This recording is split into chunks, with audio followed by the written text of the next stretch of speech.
عشران شمونتن مقاويت كلتشن عصرت شمونتن زيناتات تقراي ستريم ميديا انهو بفلمارست زينا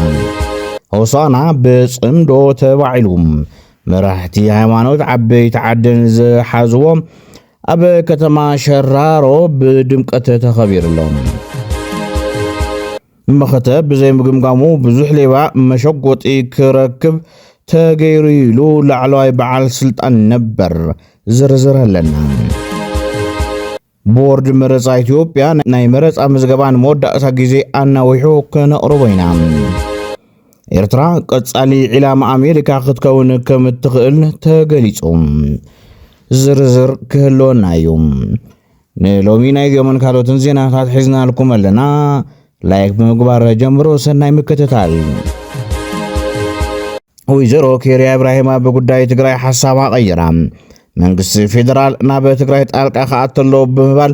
ተቃውሞ ከበጽሓ ዝጸንሐ ወይዘሮ ኬሪያ ኢብራሂም ሕዚ ድማ በሰላም ጥራሕ ይክፍታሕ ዝግባእ ኢላ አሁን የትግራይ ህዝብ ምን እንዳጋጠመው ትግራዋይ ሳይሆን ሁሉም ያውቀዋል። አሁን ማንኛውም ጥያቄ ሰላማዊ በሆነ መንገድ ብቻ ነው መፍታት ያለብን። ስለዚህ እዛ መሽጎ ያለው ቡድንም መጋፈጥ ነው ያለበት፣ መታገል ነው ያለበት። በእርግጥ መታገል አይችልም። አሁን መንጉጎ ስለያዘው እንደ ልቡ መናገር አይችልም፣ መቃወም አይችልም። እንደምንም ብሎ ግን ልጁን ከዚህ እሳት ማዳን አለበት። ስለዚህ ከፌደራል ጎን ሆኖ ያሉትን ኃይል እነሱን ፊት ለፊት መታገል አለበት። ስለዚህ ሰላም ነው የሚያስፈልገው። ሰላም የሚመጣው ደግሞ በትግል ስለሆነ ማለት ነው፣ በመወያየት ስለሆነ። ስለዚህ እነሱን መወገን የለበትም፣ ለነሱ ፊት ለፊት መታገል አለበት የትግራይ ህዝብ። ስለዚህ ሰላም ነው የሚያስፈልገው፣ ሌላ አማራጭ የለንም። ኃይል አይተነዋል፣ የኃይል ውጤት አይተነዋል፣ የጦርነት ውጤትም አይተነዋል። ከማንም በላይ የትግራይ ህዝብ አይቶታል። የሰላም ፍላጎት ከማንም በላይ የትግራይ ህዝብ አይቶታል። ስለዚህ አሁንም ከማንም በላይ ፊት ለፊት መጋፈጥ ያለበት መታገል ያለበት ለሰላም ነው። ሰላም ከሚሉ ኃይሎች እና ሰላም ከሚፈልጉ ወገኖች ጎን ሆኖ መታገል አለበት ነው። አበ ወረዳ 70 እንደርታ ጣቢያ ማንበሳ ነበርቲ ዘተ አካይዶም መሬትና አህሊፍ ናይ ንህብን ዘወሉቶም ነበርቲ ልዕሊ 34 ፖላዊስ ካብ መሬትና ክኽልኩሉና የንገላትዑና አለው ኢሎም ዝመሬቱ ዙይ መረዳእታ ወረቀትና ሒዝና መሬት ዋነትና ኢድና ለሃለወ ሓድሽ ግብር መሬት ካፊልና ለሃለና ሞህ እንደገና ሓሪስና ሰማይ ለማዓደና ደና ክረድእና መለቋ ክንዘርኡላልና ለሃለና ሃንደበት ከወረዳ ዓዲ ሓቂ ልመጽእ ምሕደራ የናይኹም ዝመሬቱ ዙይ አነ ብዝደለኹ የሎም ማሓደሮ አነ ብደስ ዝበለኒ የሎም ማሓደሮ ወሲልኹም ይትርግጡ ዋይዛ መሬት እዚኣ ሕጋዊ ሰባቲና ሕግ ክነኽብርና ላወሉ ማዕሮ 34 ቦላይስ ኣብ ክባል ለኣተና ኢና ልንውዕል ኣለና መንገዛ መሬትና መንገዛ መረበትና መንገዛ ልተቃለስናሉ መንገዛ ልተሰዋዕናሉ ደቅና ደንበር ትግራይ ተወሪሩ እዩ ዓድኹም ወድሕኑ ተዋሂሎም ቅድመ ግንባር ጎንበሮም ለዓረር ለሃው ደቅና እመዞም ልተረፉ ደቀ ከይነዋጽሕሉ ዝመሬቱ ዙይ እስኹም ኣብዚኣ ወሰይትብልዋይ መሬት ዙይ ለኣኹም ልምልከት የኾነይ መምስ መረዳእታና ለሃለና መሬት ዋህድነትና በዓልትና ለሃለወ ሓሪስና እንዳ ፋሪስና ይዘም ሓዝናዮም ቆልዑ ከይነባጽሕ ጸረ ቆልዑ እዮም ኮይኖምና ንኡ ካሊእ ተወሳኺ ርእይቶ ዝሃቡ ተሳታፊ ድማ ተሓሪሱ ከፍሪ ዝግብኦ ሃፍቲ መሬት ኣጉል ይተርፈሎ ኢሉ ኣብ ቀብሪ ወለዶም ክውዕሉ ምልከቶም መናእሰይ ዕሸላት ቆልዑ ኣብ ቀብሪ ደቅና ውዕልና እሞ በወረ ኣውዝያ ሞይቶ እምበ በወረ እምበ መልክዕ ለለዎ ቀብሪ እውን የቃደርና ይደቅና ብልኾነ ግን መንግስቲ እዚ መሰልና ተጠቃምነትና ከሓተልና ሓቲቱ ኣብለለናዮ ገምፀልና ልምልከቶ መሬትና ተይወረረ ሓሪስኩም ተጠቀሙ ክብለና ልምልከቶ ለኣና ልገጠር ኣቕሪዩ መሬትና ላውዚ ኣታው ገይሩ ኣብ 2003 ዓመተ ምህረት እዩ ለጥርናፍ የክጥዕሚ ለምታይ ክጥዕሚ ተዋሂሉ ከዚ ግን መሬትና ይንሕና ይፈላልና ኣና ውልድ ንቕፅለና እንትከለና ንወልድ ለና ዋላ ይሰው ንትከለና አልነውልዕም ግን ጨነቁና ወልዕ ተፈጢሮም ሃመ ገርና ንዕብል በሃል ኣብ ሓዘን ኣብ ሓሳብ لا تنقط إلى حدر الله وزيل الله جبار وزيل الله حرة سب مسلو مسل صدرع مسل وقع مسل قصل لبها المرأي تايداني مريت مرار بقى زور ولو ازيسي بتخكلنيا كابل على كان منغستل مصديو تحت الولو لغور ولو سرح تديو ازي كصاريلنا يملكت ነበርቲ ጣብያ መንግስቲ ድዩ ውልቀ ሰብ ዝወረና ዘለውን ምፍላጥ አብይና ክቡል የመረረተም ዝገልጹ بتدغاغامي ኣብ መሬትና ዘጋጥም ዘሎ ሓደጋታት ንሕና ሓሪስና ኸይንበልዕ ደቅና ኸይንዕቢ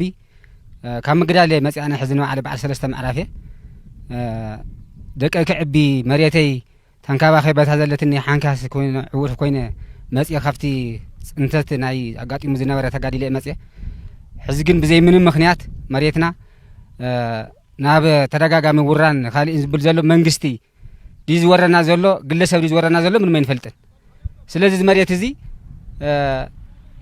3-4 ዘሰውት ወላዲት ደቃ ሃይቱ ዕበየሉ ናተ ሓደገ ንመን ይውሃብ ዝከም ዘሎ ይፍለጥን እዚ ተጋዳላዩን ቆሲሉ መጽዩ ሕማቅ ይጸበቅ ደቁተን ዘለው ደቁ ንሓረሰ ኸየብልዕ ኸይጥውር ናተ ሓደገ ኢድ ሃፍታማት ክወደቕ ዝግበር ዘሎ ምኽንያት መንግስቲ ክፈልጠልና ኢና ኣብዚ መጽና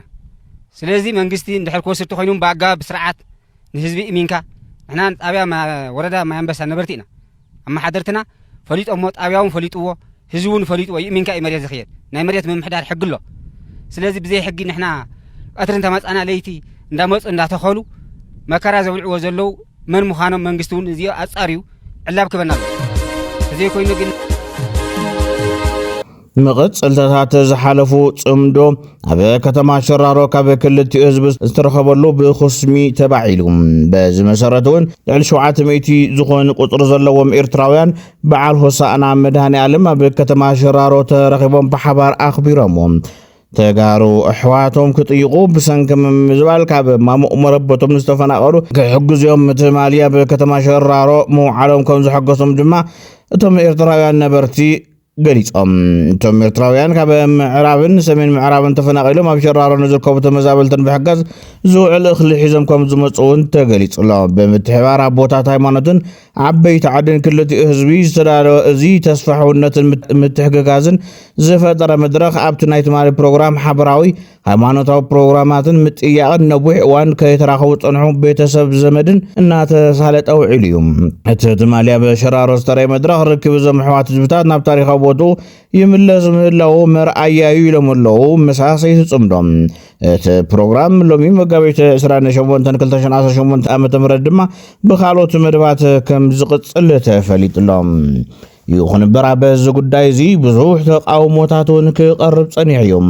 ፕሪቶሪያ ይከበር ሕገ መንግስቲ ይከበር ኢልካ ኣብ ሓንቲ ሃገር ኮፍ ኢልካ እናነበርካ እናሃለኻ ምስ ካሊእ ሃገር ማእኸላይ መንግስቲ ዘይፈልጦ ርክብ ምግባር ንሕገ መንግስቲ እውን ንፕሪቶሪያ እውን ዝጥሕስ እዩ እዚ ድማ ክእረመሎ ዝበሉ ኮይኖም ኣይ ጽምዶ መዋጽኦ ህዝቢ ትግራይ እዩ ብፖለቲካውን ቁጠባውን መንገድታት መንግስቲ ኢትዮጵያ ዘውርደልና ዘሎ ሓስያ ንምቕራፍ እቲ እንኮም ማረጺ ጽምዶ ምጥንኻርዩ ዝበሉ ኮይኖም ብፍላይ ድማ ምስ መሰረተ ልምዓትን ካልኦት ካብ መንግስቲ ኢትዮጵያ ክርከቡ ዝግብኦም ነገራት ከይተካእኻ ከምዚ ዓይነት ምንቅስቓስ ምግባር ሓደጋ ኣለዎ ኢሎም ኣለዉ ወርቅ የተፋሒሩ ኣብ ኢድ ውልቀ ሰባት ምስ ነበረ ሰኣን ድፍር ኢልካ ምሕታት ብዙሕ ኪሳራ ተኸፊሉ ይክብል ነበረ ማሓዳር ዞባ ማእኸላይ ተሰለሙን ሙዕሾ ገሊጹ ተኸባቢ ወርቂ ዝቀበሩን ዝመርሑን ተባሂሎም ዝጠፍኡ ሓረስቶት እውን ኣለዉ ምዚኦም ተኣሳሲሮም ንሱ ክጻረ እዩ ተዘይተጻረ ታሪክ ባዕሉ ከውፅኦ እዩ ስለዚ ዝመርሓ ዝነበረ ፍታ ከባቢ ምግበ እዩ ማለት እዩ ድሓር ተን ወርቂ እውን ክንድዚ ረኺብና ክንድዚ ኪሎ ክንድዚ ግዛዕ እንዳበለ ያው ይነግረና ኢና ሪፖርቱን ይገብር ነይሩ እዩ ግን ሕዚ ተን ወርቂ ናበይ ከም ዝኣተዋ ግን ዝተቐመጠ ገምጋም የለን እዚ እኮ እቲ ሓደ ፈላላይና ይገምገመ በየላ ሃፍቲ ተሰሪቑ እዩ ውሕዳት ሰባት እዮም ዝፈልጥዎ ያው መንጆሪኖ ሎጂስቲክ ነይራ እያ ቀፂሉ ደብረፅዮን ተዘይኮይኑ ንጌታቸው እውን ኣይፈልጥን ተፈጻሚት እውን ኣይፈልጥን ስለዚ ክሳብ ሕዚ እውን ብስሩዕ ኣይተገምገመን ምክንያቱ እንድሕር ተተገምጊሙ ክሕተት እዮም ክንድዚ ኩንታል ወርቂ ውፂና ኢና ኣበይ ኣሎ ክንድዚ ቅርሺ ናይ ዲያስፖራ ተኣኪብ እዩ ኣበይ ኣሎ ክንድዚ ዝኣክል ኣመሓዲርና ኢና ኣበይ ኣሎ እዩ ትሕቶ بكازي كنجمجم أي نخل أنت وهايلت ما خد خي جمجمنا تعصب ونيا تتجمجم ما حطتي أو ሰሎሞን ሙዕሾ ኣብ ጉዳይ መኸተ ብዘይ ምግምጋሙ ብዙሕ ሌባ መሸጎጥ ክረክብ ተገይሩ ኢሉ ግረም ኣብ መኸተ ኣነ ብዝፈልጦ ማለት እዩ ገለገሊውን ምስክርነተይ ክህብ በዝን ጌታቸው ዝዛረብዎ በቱን ምግበይ ዝዛረብዎ ስለዘለ ምስክርነት ክህብ ማለት እዩ ሕዚ መኸተ ብርክት ዝበለ ገንዘብ ተጣፋፊ እዩ ናይ ዲያስፖራ ገንዘብ ዳርጋ ዝበዝሕ ውሕዳት ሰባት እዮም ተጠቂሞም ብሉ ካላይ ኣብ ውሽጢ ዓዲ ዝነበረ ገንዘብ ቲ መቀለም ዝተሓዘት ብርክት ዝበለ ገንዘብ ይወፂና ኣብ ሓራ መሬት ያው ኣብቲ ናህና ንእስ ግንባር እዩ ነይሩ ዓደት ከባቢ እዚ እውን ብዙሕ ሰብ ሰሪቁሉ እዩ ወርቂ እውን ብተመሳሳሊ መንገዲ ማለት እዩ እዚ ካብ መቀለ ዝወፀ ናይ ትእምትን ያው ኣብ ባንክታት ዝነበረ ናይ ኮመርሻል ባንክ ወርቅታት ተኣኻኺቡ ስለ ዝነበረ እውን ተሰሪቁ እዩ እዚ ጀነራል ማሾ በየነ ንፈታውን ፀላእን ካብ ኣሰላልፋ ይኹን እኹን ምድላው ካብ ምግባር ጀሚሩ ካብ ሕሉፍ ዝያዳ ለውጥ ኣለና ከም ቀደም ዝመስሎ ብዙሕ እዩ ግን ተደራጅና ኢና ክብል ተዛሪቡ ኣብዚ ተሓቀኛ ምሳሌ ኣቦቱ ክንምስሎ ንመራሕቲ መንገዲ ይኹን ንብልጽግና ክርድእዎ ምእንታን كم قدم يمسلكن وحجي يوسدكن زبل ምሳሌ ክፈልጥዎ ዝግባዩ ከባቢያዊ ኩነታት ተغيሩ ናይ ኢትዮጵያ ኩነታት ተገላዊጡ ናይ ትግራይ ኩነታት ተፈልዮ ኮይኑ ካብዚ ተወግሽ ድማ ናይ አሰላልፈ ኃይልታት ወን ተغيሩ ከም ቀደም አይኮነን ዝብል ቁም ነገር አውዙ ይخግለጽ ዝካል ስለዚህ كم قدم يمسلكن وحج وسدكن زل ምሳሌ አቦቱ እንተ ተመሰለ ዝሕይሽዩ جانا بزخفلكمو عاوزي بتصحنا لنا زغريد ما بصوبتكم من هزوهم او حاطر غزي خمزا زمو منم طرطر يبلنا كل غزي جانا او غنكم كم زلنا خنرغاغصلكم ندلي كل تግራዋይ نجانا مححاب دما اجام خوص كوكوفي زغبو يوب زغاطامزي حسابي خገልጸሉ ይደሊ ወሲኹ ድማ ጀነራል ማሾ በየነ ሓደሽቲ ናይ ኣብይ ተጋሩ ትግራይ ክትጠፈለዋ መራሕቲ ትግራይ ኣለና ባዕልና ክንመርሐካ ኢና ዝብሉ ምህላዎም ከም ዝሕዘኑ እዩ ዝገልጽ ሓደሽቲ ናይ ኣብይ ተጋሩ እንታይ ይብለሉ ህዝቡን ትግራይ ክትጠፈለዋ ፌደራል ዝመት መንገዲ መራሕቲ ኣለናልካ ይብሉወሉ ንህዝቢ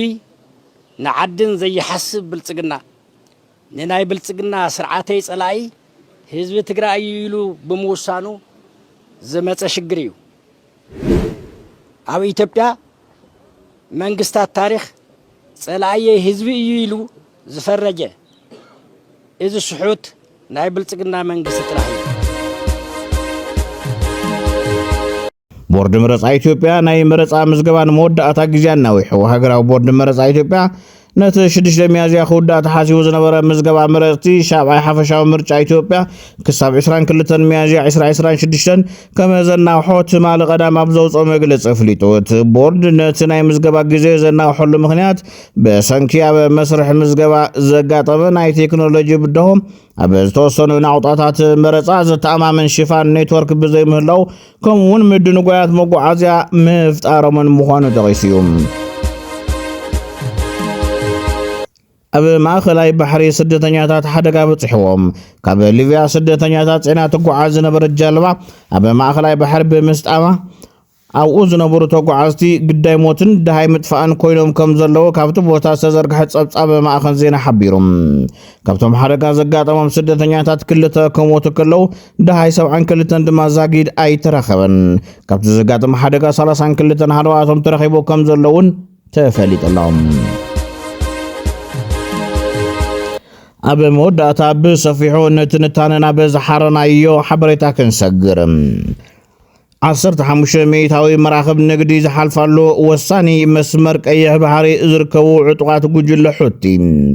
ቅድሚ ሕዚ ኣብ ልዕሊ መራኸብ መጥቃዕቲ ኣብፅሑ ምስ ዞባዊ ሓይልታት ምትእስሳር ፈጢሩ እዩ